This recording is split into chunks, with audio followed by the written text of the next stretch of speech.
what's up, guys? This is a team I'm testing out. Obviously, I'm bringing Rhyperior because it's one of my favorite Pokemon. Serperior, just for funsies. This is actually HP Water. I wanted to try and test it out, but as you can see, my opponent doesn't really have anything to really use it on, which is really unfortunate, but that's okay. I'm bringing Klefki, Mega Alakazam, Conkeldurr, and Chandelure. My opponent is bringing the Garchomp, Gardevoir, Breloom, Skarmory, Scizor, and gosh, what is that thing called? I don't see. This always happens at the start of every video. I forget the name of one of the Pokemon, and it will come to me when the time comes. Oh my gosh, what the frig is going on? I don't remember its name. Oh, it's Typhlosion. Oh my gosh. I grabbed my phone to start looking it up, and man, that was weird. Okay, so he's going to lead off with it. It's going to switch out and go straight into Skarmory, which is fine by us. I was going for a Rock Blast, just because I knew that thing wouldn't be able to hurt me at all, and start firing away at the Skarmory. Skarmory does not take these very well at all. We're going to bring it down to below half health, which is awesome. Just shows how much of a boss Rhyperior is. Also, sorry for the quality change here in a couple seconds. I didn't realize it when I was recording, but my 3D was on for the start of this recording. So here in about a second, I do believe I switch it back to regular, and things are going to speed up a little bit more, which is good. And we are going to two-shot, well, not technically two-shot per se, but we're going to take this Skarmory down in two sets of, there's the quality change. Two sets of Rock Blast, take this thing down. So now, we're sitting good. We've got Rhyperior nice and strong in.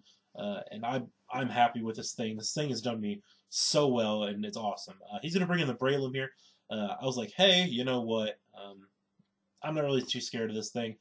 However, he does go for the Spore. I kind of saw that coming, and there's nothing really else on my team that I saw that I wanted to be put to sleep. Maybe other than Serperior being able to just absorb that, but that's okay.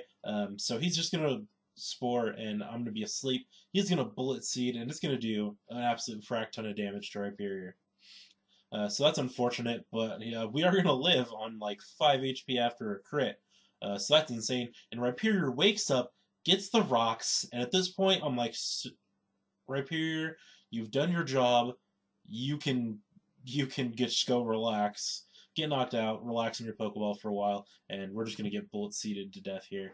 So that's unfortunate, but you know, Rhyperior has done his job and has taken out a Skarmory, which is nothing to laugh at all. So I'm going to bring in Klefki here. I go straight for the Thunder Wave. Really wishing I could have got Parahacks on this thing at all in the battle, but doesn't really work that way, and that's all right. So he's going to Spore again.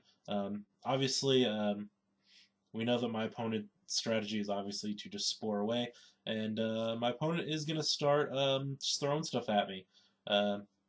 He's going to Force Palm. Really surprising attack, and it's really surprising that it does that much damage. Force Palm is not necessarily the strongest move, but then again, Klefki's not necessarily the strongest defensive-wise. He's more of a special wall, but that's okay. Klefki is going to go down to the second one, which is unfortunate, and it's not really that big of a deal, but we'll do what we can. Bring in Chandelure here.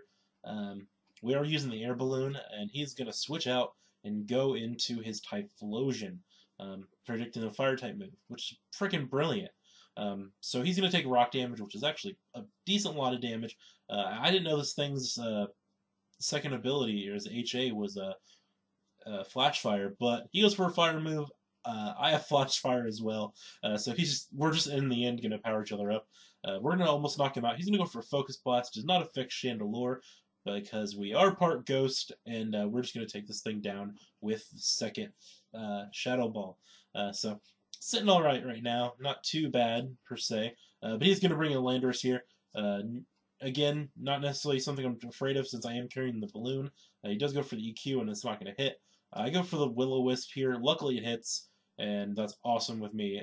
He is going to go for the Rock Slide next turn and pop my balloon, which is really unfortunate, because I really wanted Chandelure to live, but it's okay. We're going to get the balloon popped, and unfortunately we do get the flinch.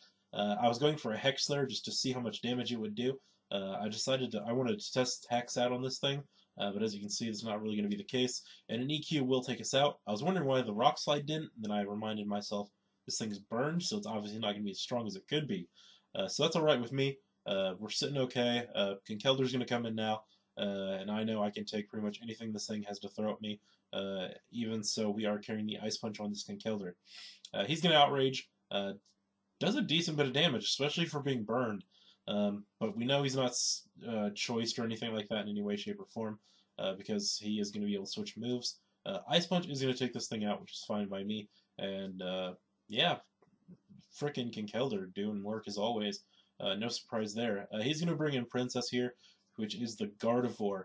I don't know what in the world happened here with this thing, but Gardevoir is about to frickin' wreck my world, which is really unfortunate. So I'm going to switch out of Gardevoir here, or I'm going to switch out of my Kinkelder. Sorry about that, and go into my Superior. And he's going to outspeed us and go for a Moonblast. No, wait. Okay, that was a switch move. So we take a Moonblast, and he's going to outspeed us for the second time and go for a Moonblast and take us out. I don't know if this thing's Scarfed. After seeing the end of this battle, I'm assuming it is, because it's actually going to outspeed my Mega Zam here in a second, which is really surprising. But we are going to Mega Evolve. This is like one of the first times I think I've ever used Mega Zam, but it's freaking sick, and I just dropped my phone. So we're going to trace the Iron Fist that he traced from good old Kinkelder, and he's going to Moonblast away, and that's just going to absolutely destroy us. That's really unfortunate, and Shadow Ball is not going to take this thing out, which is really surprising. I figured a Mega Zam would be able to do at least a little bit of damage to this, and it did, but second turn we break the speed tie, and we are just going to Psychic that thing to death. So he's going to bring out Red Scythe here. Obviously, it's going to be the Scizor, which is his Mega, so he's going to Mega Evolve right away, and we are just going to get Bullet Punched into Oblivion, which is unfortunate. But the instant I saw this thing, I pretty much knew that it was a goner. Bullet Punch priority is just way too much for you to handle Alakazam, and even still, pretty much any of his moves. It's a crit, of course it is a crit, but any of his other moves probably just would have wrecked us as well. Gonna bring in Kinkelder here. I'm well aware of another Bullet Punch incoming, which he goes for, which is fine. Kinkelder actually is gonna live this barely, and I'm gonna Drain Punch. Drain Punch, however, is not gonna take this thing out completely. We are gonna get a little bit of health back, which isn't too big of a deal, but we're gonna lose some to the Life Orb, and I'm just gonna Mach Punch away. I was not expecting this Mach Punch to KO. However, Scizor is gonna go down. So now I'm sitting at 21 HP. My last opponent Pokemon is a frickin' Breloom, and who is paralyzed, but we could both go for Mach Punch. He gets his off first, and that's going to be into the battle. So yeah, guys, thanks for watching. I do appreciate it. I might use this battle, or use this team again tomorrow. I'm still trying to decide what I'm going to do. If not, I might change it up a bit. And yeah, thanks for watching, guys. I do appreciate it. Yeah, this is just pretty much, like I said, how things are going to go for a while. I know I said I'm doing this for at least the next or at least today and tomorrow, so getting back to normal schedule next week, and I will have more composed teams put together with better thought process and all that fun jazz. So yeah, thanks for watching, guys. I appreciate it. I will see you all later.